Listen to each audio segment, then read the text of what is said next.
నిరుపేదల జీవితాల్లో వెలుగులు నింపారు. సంక్షేమాన్ని కొత్త పుంతలు తొక్కించారు.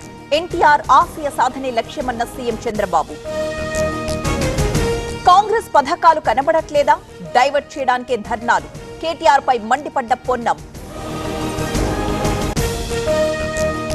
నంబూరులో డిప్యూటీ సీఎం పర్యటన. స్వచ్ఛ ఆంధ్ర స్వచ్ఛ దివస్ లో పాల్గొన్న పవన్ కళ్యాణ్ మొక్క నాటి మహాత్ముడి చిత్రపటానికి నివాళులు. కేంద్రానికి కృతజ్ఞతలు. మోదీ స్టీల్ ప్లాంట్ కి పునరుజ్జీవం పోశారు. ప్రగతి పరుగులు పెడుతోందన్న జీవీఎల్.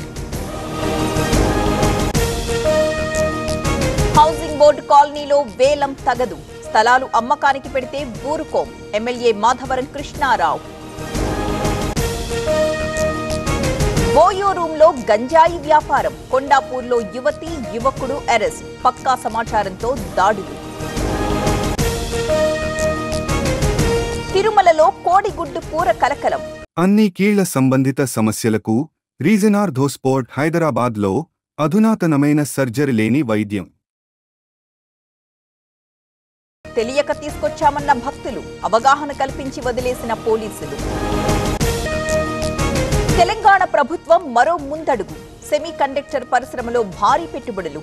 సింగపూర్ కంపెనీతో ఒప్పందం. స్థానిక ఎన్నికల్లో ఓటమి ఖాయం. ఆ భయం కేటీఆర్ లో కనిపిస్తోంది. ఎమ్మెల్యే రామ్మోహన్ రెడ్డి వ్యాఖ్యలు. రేవంత్ ని కాంగ్రెస్ అధిష్టానం నమ్మడం లేదు. అందుకే కేబినెట్ విస్తరణ ఆలస్యం. బీజేపీ నేత ఎన్వీఎస్ఎస్ ప్రభాకర్ కీలక వ్యాఖ్యలు. పోలవరం నిర్మాణంలో ముందడుగు. డయాఫ్రమ్ వాల్ కన్స్ట్రక్షన్ ప్రారంభం. భూమి పూజ హోమం నిర్వహణ. జేసీ ప్రభాకర్ రెడ్డి దారుణంగా మాట్లాడారు. ఆ వ్యాఖ్యల్ని ఇండస్ట్రీ ఖండించలేదు.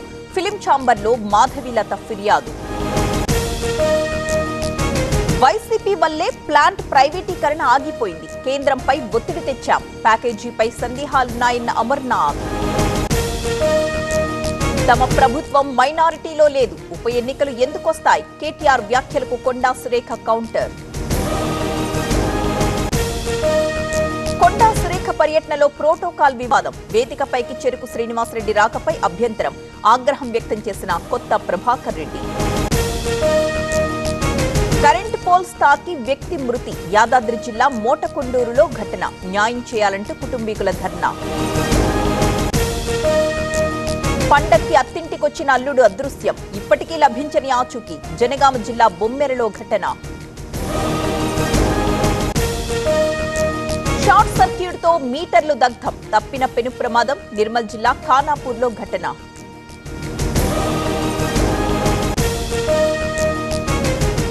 ఏడు నెలలుగా అందని జీతాలు. హైంసా ప్రభుత్వాసుపత్రిలో కార్మికుల తిప్పలు. కనీసం పట్టించుకోని కాంట్రాక్టర్.